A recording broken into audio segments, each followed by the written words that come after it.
Hello, fantasy baseball fanatics, and welcome to the Locked On Fantasy Baseball Podcast, brought to you by the Locked On Sports Network, your team every day. As always, we're your number one source of fantasy baseball knowledge, and thank you for making us your first listen each and every day. As always, I'm your host, Dominic Martino. You can find me on Twitter at DomMartinoFB. Here, as always, my brother, my co-host, my partner in crime, Matthew Ane, and you can find him at Matthew_Ane on Twitter. You can find us on all social media platforms, podcasting apps. If you're watching on YouTube, please be sure to hit that little bell below. It gives you a notification every time we drop a new episode. Also, subscribe to the channel. And as I mentioned earlier, if you're listening on Apple or Spotify, please be sure to leave us a 5-star rating and review.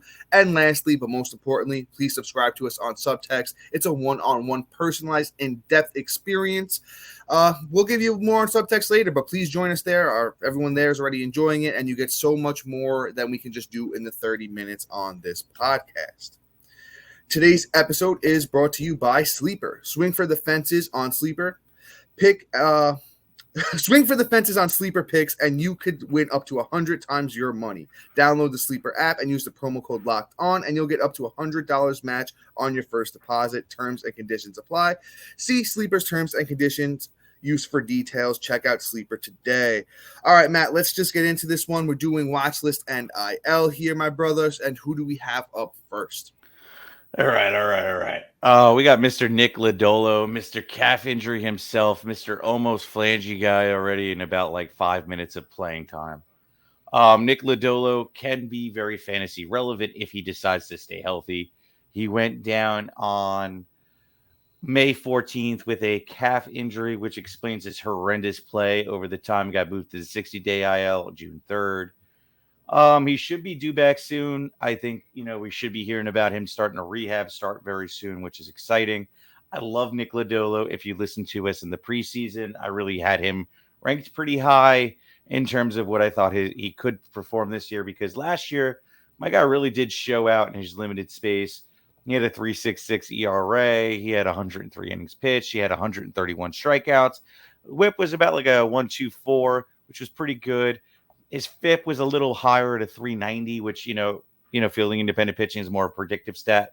But I kind of chalk that up to, his home games being in, Great American Hitter Park, where, essentially it's a little bit, help more beneficial to the hitters. So, that's where Nick Lodolo's downside is that he has to pitch half his games there. But on the other hand, his defense is playing up to par. The team is only getting better around him. So with his return coming and being imminent, I foresee that he could be one of those guys that can really juice up your rotation and be pretty valuable going into the playoffs. So I would honestly really consider adding him to my IL. He's out of all these names, he's up there. I think he'd be like a 1-2 punch on this, where I think, there's very few guys you're going to be able to pick off the waiver wires that's going to give you a boost in your rotation. Nick Ladolo really could be one of those guys. Yeah, great take, Matt. I agree. I do like Nick Ladolo. 48% owned on Yahoo, by the way, for Ladolo. So he's out there in over 50% of Yahoo leagues at the moment. My skepticism with Ladolo is I do think he's going to pitch for that higher ERA, as Matt was talking about. Great, Matt, what did you call it? Great American Hitter Park? Great American Small Park is what the fans over there call it. So it's going to be tough for him. Matt mentioned the FIP is a little bit higher than the ERA last year. The WHIP has been pretty high the last year, and this year he was putrid for him so far.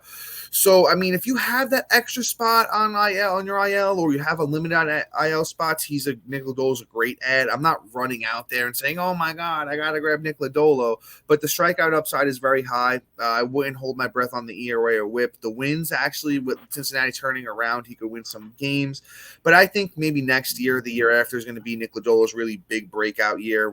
Maybe in that Shane McClanahan, Blake Snell-ish kind of way, where they start off the career trying to figure out the control, and then that comes into play, and then Nick Lodolo's got pretty good stuff. He's got a decent fastball, usually sits around 94, 95. He's got some decent breaking stuff. The curveball is one of his better pitches as well. So let's kind of just see where things go with Lodolo here. If you don't have the room on the IL, just throw him on your watch list for now. Last thing that I saw is he shed the walking boot and he's been playing catch. Maybe he returns around mid-August, so it's kind of going to be like maybe a playoff type ad to, by the time Lodolo gets ramped up and, really gets into things, it could be around the fantasy playoff times. And hey, guess what? If he gets it rocking like he did, at certain points last year, could be a very, very beneficial add to your team. Let's move on to the next guy, though, and it's Trevor Rogers of the Miami Marlins. Just somebody, man, it's just such an unfortunate, that he got the injury when he did, because he was looking decent through his first couple of starts. He has a 4 ERA, 1.22 whip on the year, 18 innings, 19 Ks. And he finished the year last year pretty strong. I've gone over the stats a bunch of times where, he was dominating towards the end of the season. But you know what? Let's talk about, Trevor Rogers, the reason why we believe in Trevor Rogers still around here at Locked On Fantasy Baseball. In 2021, as a 23-year-old, Trevor Rogers was an all-star. He had 25 starts, 2.64 ERA, 133 innings, 157 strikeouts, and a 1.15 whip. Do I think he gets back there? Probably not, but maybe like a mid-3s ERA, even to a low 3s ERA, because Miami's a great park to pitch in. He can get you that K per 9. The whip is one of the last things that comes back normally for a pitcher coming off injury. So if he sits around, what's his career whip? Like a 1.33, I would assume it would be lower than that. But even if he throws like a 1.25 whip, it's not gonna kill you. But same thing with Ladolo. Ladolo's team, the Reds have gotten a little better. Miami's kind of gotten worse. So I don't think Rogers is going to win many games. But once again, Trevor Rogers is somebody that I think deserves a chance. At this point in the year, there's not a lot of stashes left. That's why Matt and I are here to, help you figure out which guys that you could take the chance on. It was a bicep issue for, Trevor Rogers that got him onto the IL. So, I think he's also ramping things up. Could be back by like mid-August or early August, depending on how things go here with Rogers. I think he's actually he's a little bit behind Lodolo. So maybe we're talking about mid to late August here. But, it's Trevor Rogers for you, 10% owned on Yahoo. So if you can't get Lodolo, you could always go out and try and get Rogers. Yeah, absolutely. I love Rogers. I really like the upside. I'm hoping he can bounce back from that horrendous season last year and kind of return to form. We shall see. He's worth taking a shot on and seeing what happens. All right, let's talk about Mr. Aaron Ashby. My guy hasn't played this year. I don't know really why. I'm looking up at his injury history, and all it's saying is he signed a 5-year contract, so I don't really know what to say here. Hold on, I got you, brother. Thank you. So, Dom's going to hook that up. Shoulder injury. Okay. So, he has upside in terms of the strikeouts. He hasn't really been like an ERA dude this year last year on the year. He had a 4.44. The year before that, 4.55. Minors, he had a 4.41 in 2021. In 2019, he had a 3.50 and a 3.59 in 18. I don't know how this is going to progress or what he's going to actually, turn out to be, but I like the strikeout upside. I like the fact that I can roll him out there and get some Ks. So if anything, Aaron Ashby could be somebody that you roll out in a pitch and ditch situation, or you can roll out in a good matchup and see what happens. If Ashby decides to come out and tear things up, you can roll him out there until he proves you not. But he's worth taking a look at and, not really stashing right now, but keeping an eye on. And, when he gets the call, if you're in a position where, you kind of need the strikeouts and you want to see what happens, or just even if he's a speculative ad at that point, then you add him to your roster and see what happens. He's just a name that you honestly just need to keep an eye out for. Other than that, it is what it is. Before I come on here and I give my Aaron Ashby take, and you guys are going to want to hear that one because I kind of got some interesting Aaron Ashby stats. We got another guy that Matt and I loved coming into this fantasy year from the Angels. Then we got a bunch of prospects. We're going to talk about prospects and who is going to be that next prospect to come up and make a big impact for your fantasy baseball team. So you want to lock on for that as well. But guys, real quick, at one time or another, we all need a little financial help. That's why Dave is great. Dave can get you cash when you need a hand between paychecks and help you build your credit by settling extra cash TM advances on time. Advance the money you need with no interest and then settle up later. Extra cash TM gives you more money to buy groceries, fill your tank, and finally get your car repaired or even just catch up on bills without having to wait until your next paycheck. You can even build credit while you settle up on time. Millions of people have already downloaded the Dave app to make their finances easier. Download Dave today at dave.com/MLB. That's dave.com/MLB. You could get up to $500 in 5 minutes or less. No credit check or late fees at all. Download the Dave app now or go to dave.com/MLB. And dear everydayers and new listeners, we have an incredible opportunity for you to support the show and enjoy some fantastic perks along the way. Introducing the Diamond Club on the Subtext website. By becoming a member, you not only get to contribute to the show's success, but also gain access to exclusive benefits only available to Diamond Club members. Get your hands on waiver wire rankings, call-up alerts, injury updates, and instant reactions to everything fantasy baseball. We're also here to talk fantasy baseball or regular baseball whenever you want. Plus, you can try it out completely free for 14 days. Your support means the world to Matt and I, and we can't wait to connect with you on this exciting journey. Join us on the Diamond Club on Subtext website today, and let's take your fantasy baseball experience to new heights. All right, guys, even though that is a lot, I'm excited to jump back in here and talk about Aaron Ashby. So if you weren't really paying attention last year or you really weren't around too much last year, you might not remember the pace that Aaron Ashby was on through his first 11 games. So through his first 11 games, it was 6 starts. He came out of the bullpen for a few of those. He even got a save and a hold in the mix there. But listen to these numbers through that time. This was from April 7th to May 30th last year for Aaron Ashby. He threw 40 innings over that time, 51 strikeouts for Ashby, a 2.70 ERA with a 3.26 FIP. Once again, FIP is an ERA indicator, kind of shows you where the ERA should be or where it's headed to. So pitched basically right along with the FIP, and then batters only hit 207 against Ashby during that time. So I remember that time of year. I had Strider and Ashby on my fantasy teams, and I was just like, damn. I was like, both of these guys are just absolutely dominant. And then I don't know what it was with Ashby, but he kind of just fell off the cliff where Strider, kind of just kept climbing and climbing and climbing right to the top. But Ashby's stuff is great. He throws the sinker at about 96, 97 miles an hour. He mixes in a slider that's around 84, so you get good separation from those pitches. He's got a changeup that he mixes in too around 89. A curveball that he throws, too. So he's got like a 4-pitch mix that, he kind of throws them all. He doesn't really, he mixes things up. It's just a matter of figuring things out for Ashby. I truly think Ashby can do it. He's still only 25 years old, so this kid still got time to figure it out. The talent is there. He just really needs that light bulb to flick on. And then honestly, Ashby has upside of like a top 30-ish pitcher. I'm not saying for this year, but going, forward in his career, don't forget he gets to learn from Corbin Burns. He gets to learn from Brandon Woodruff. There's a lot of, great pitching coaching there in Milwaukee. So, as Matt mentioned earlier, he did sign a big contract with, it was 5 years, 20 million. Not big, but, to give a guy 5 years is, saying that they believe in him. So I think Ashby, figures things out, and he really, picks things up when he does make the return.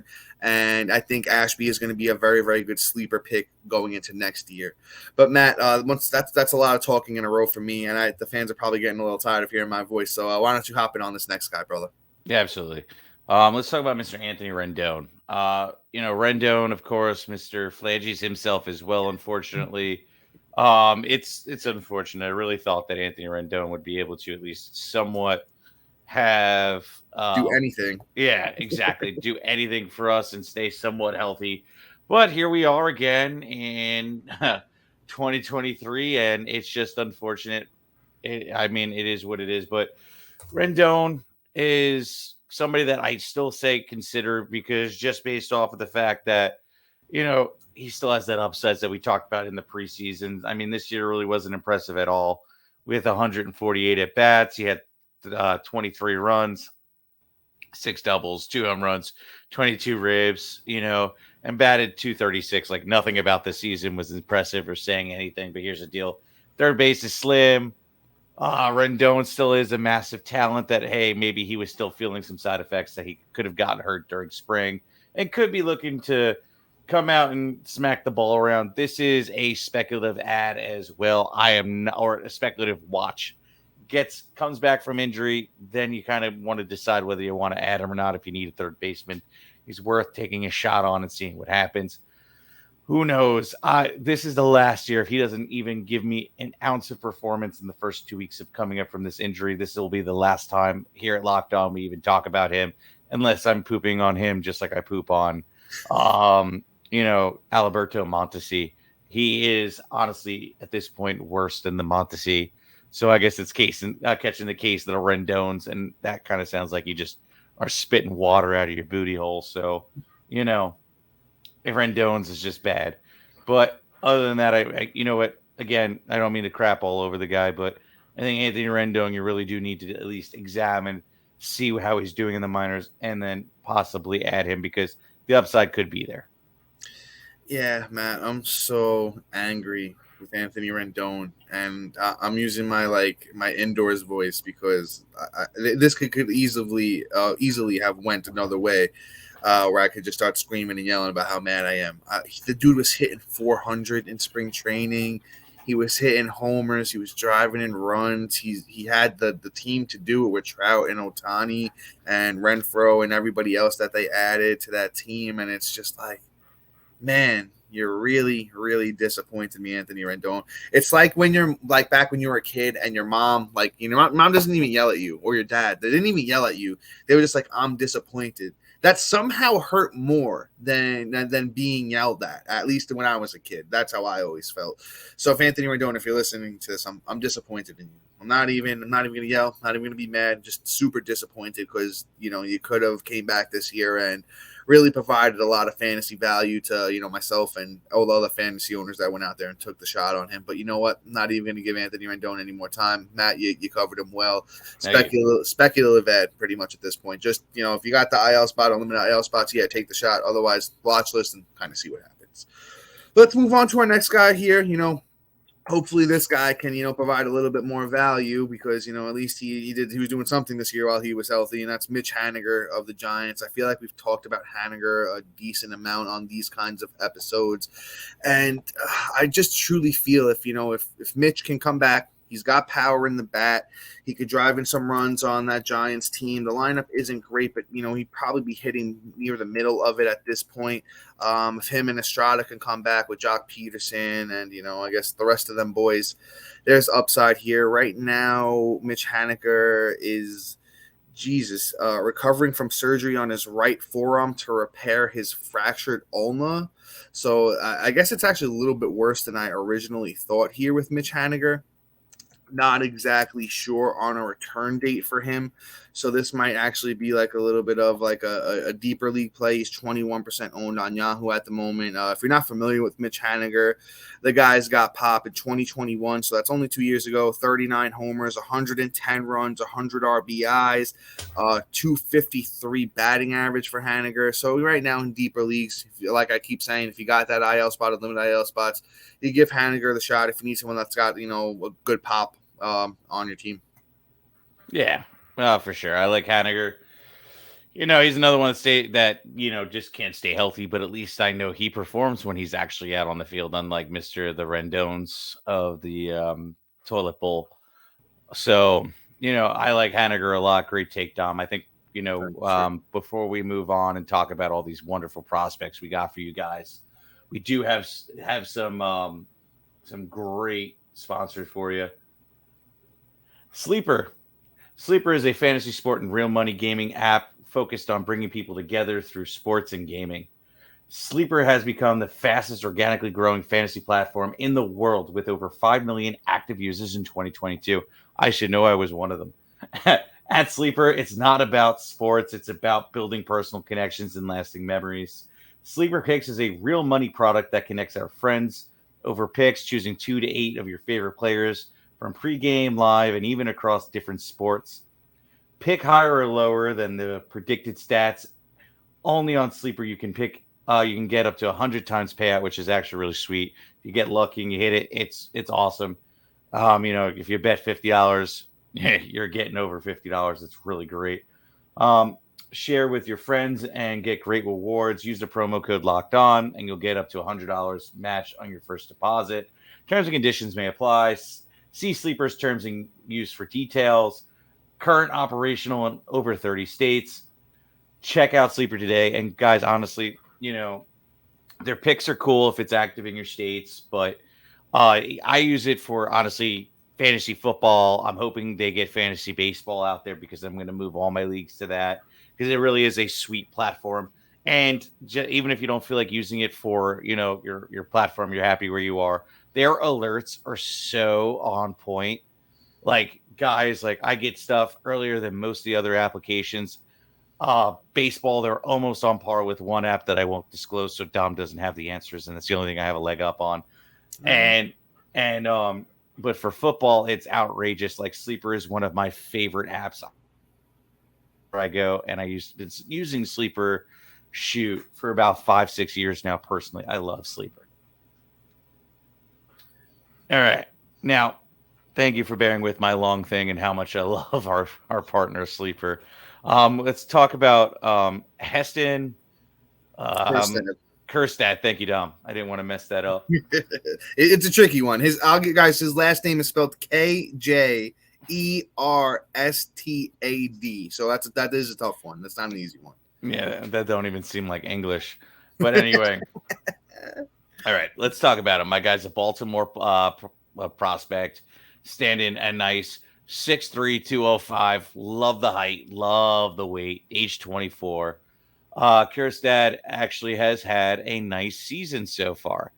289 at bats, 54 runs, 17 doubles, 5 triples, 16 bombs, 37 ribs, 4 stolen bases, batting .315 with an OPS of 970. He's really raking up there. And here's the best part. He's going from AA to AAA this year, and he is mashing even better in AAA than he is in AA.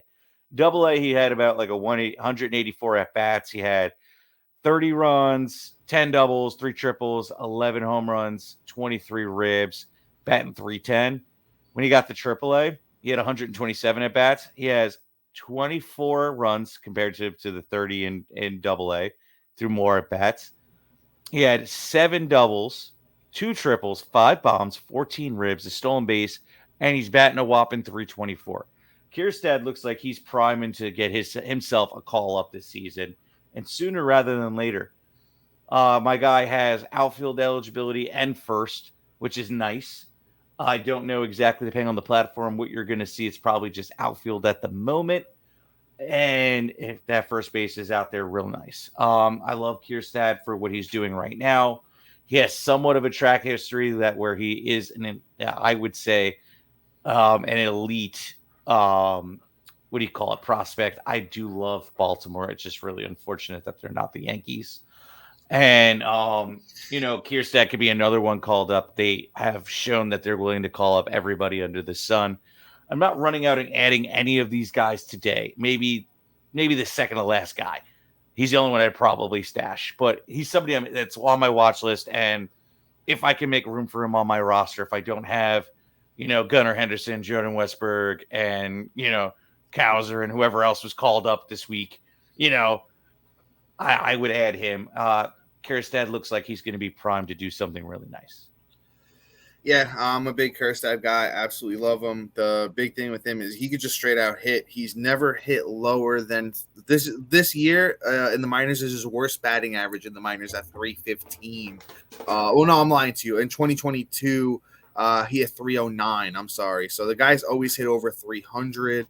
Kjerstad's got a little bit of speed. He's got a lot of pop. The 5 triples and the 4 steals kind of show you that he does have the speed as well.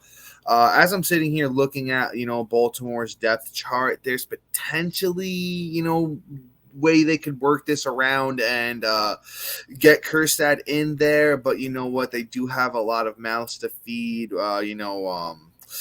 It's just going to be interesting to see what they do. Honestly, if Cowser's kind of been a little bit slow and Westberg's kind of been a little bit slow too. I think they're going to keep them rolling out there just to keep this young core out there together. But, Aaron Hicks has seen a lot of time in the outfield over there, and Aaron Hicks is, as a Yankee fan, somebody I'm not a huge fan of at all. I think he's overrated. Ryan O'Hearn's getting some time at first base, but, Kjerstad can play first base if they really wanted him to, and they wanted to get him into that lineup. And then Adam Frazier's at second base. So any of those guys could really, come out of the lineup. They can move everybody around, shuffle everybody around, and Kjerstad could potentially fit in there. And the way he's hitting, I don't think he really has anything left to prove in the minors. And let's keep things pushing, though. That's Heston Kjerstad. And just add him to your watch list for now. See where things go. Let's move on to our next guy, and that's Big Ronny Mauricio. I'm a big fan of Ronny Mauricio, and the Mets have shown that they're willing to call their guys up. And I think with Big Ronny, he gets the chance to get the call. I remember watching this kid in spring training, and I'm like, who is he? Because I wasn't really super familiar with him. He stands a big 6'3", 222. The 22-year-old has been doing very, very well in the minors this year. Kind of like a big breakout season for him here. So far, he's played 80 games in the minors. Mauricio, 49 runs, 25 doubles, 2 triples, 14 bombs, 52 RBIs, 14 steals, and a 299 batting average. I don't like the plate discipline at 17 walks to 60 strikeouts, but in today's day and age, that's not the worst thing in the world. But sometimes when your discipline isn't that good, when you come up to the bigs, the big league pitchers, or as Matt always says, it's kind of like a chess match where they could take advantage of that. But the Mets lineup, is there's a couple openings. DJ Stewart is apparently DHing. I'm not big on him. Marte's been banged up a lot. Let's see how long Tommy Pham keeps it going. So there's potentially ways that they could get Mauricio in there. Right now, as Matt said, with all these guys, kind of just added them to the stash list. But big Ronny Mauricio, it's got a lot of power, so I think he's definitely stash worthy. Great take, Dom. I don't really need to say anything other than if he gets the call, you probably should be considering adding him. But let's move on. Let's talk about one of my least favorite guys on this whole list here today, and that's Masyn Winn. Honestly, this guy is a steals specialist. That's really all he is for me. You'll get if you're in a league that counts like doubles, like he may be able to chip it. He has about 10 on the year, 5 triples. Like that's nice. 11 bombs. So like I feel like when he gets to the big and he plays a full season, maybe like 11 to 15 home run guy with like 40 stolen bases, and probably batting about 260 to 270. Like that's pretty much what this kid his upside is. But if you're down on the stolen base category and this kid gets the call, Masyn Winn should be added because he's not going to nuke your batting average. He's going to get you a bunch of stolen bases because this kid's got wheels. And quite honestly, he gets on base. So if St. Louis decides to start rolling and grooving, he could be one of the benefactors. One thing that's going to tell you, maybe he can get some pop is the kid's 5'11", 180 pounds. Like there's really no real girth to this kid either. So this is really all he's going to be. He's a steal specialist with a batting average that's not going to nuke you, and that gets on base, so he's going to get you some runs. Yeah, Matt, great take there with Winn. I'll say I might be a little bit more optimistic. It sounds like anyway than you are. He's got 11 homers through 84 games. So if you span that out to 160, that's like 20. So he could potentially, if he grows into that power a little bit more. He's only 21 years old. I mean, he's not a big guy at 5'11", but hey, at 180, if you get up to like 190, 195, a little bit of muscle there, you're only 21, you still got time to do it. He could be a 15 home run guy, as you mentioned. We got 43 steals in 119 games as a 20-year-old in 2022, so the steals can be very plus for him. Batting average is a career 267 over the minors. So, as Matt mentioned, he helps you in batting average as well. And let's see what the Cardinals do here at the trade deadline, because honestly, they could make a couple of moves, and Masyn Winn could be right up there. He's also known for his defense, as a matter of fact, and so he'll be able to stay in that lineup. But let's move on to our last guy here, and let's talk about Evan Carter. Evan Carter is somebody that we've talked about on this podcast before. He is a Texas Ranger prospect, and the kid's absolutely phenomenal young player. I think if he comes up and he gets the chance this year to hit in that Texas lineup, he's going to provide you with some solid batting average. He's going to provide you with a little bit of pop. He's got some speed. He actually has more speed than he does pop. Last year in 106 games, so 28 bases with 12 homers, 21 doubles, 10 triples, 295 batting average. He's batting 295 again this year. And Let me just peep into that Texas lineup real quick to see if there actually is a way that they can work him in there. Let's see real quick. They have Travis Jankowski in left field, so that's really the only spot that I see that could potentially get Evan Carter in there. But if Evan Carter comes up, I think he could be a must add. I probably got him right after Kirst as one of my favorite guys. Yeah, Evan Carter's a long stretch. If anything, he's going to get like a cup of coffee, I say, probably in like September. My outlook on Evan Carter is if this kid could put on like another like 20 pounds at 6'2" and he goes to like 210 from 190 right now, he could do some serious damage. I feel like when you're that light and that big and you're putting up 12 home runs, like I think if he puts on 20 pounds of muscle, my guy might start cranking the ball. There's a lot of upside at 20 years old. There's still a lot of time for this kid to grow into his man body. So, like, he's not completely raking where I'm going to say, oh, he's going to Jordan Walker or he's going to force himself to be on the field, but they may test the waters and see what's out depending on where they are in the season, which is I see them making the playoffs. So you may or may not see him make it. It is what it is.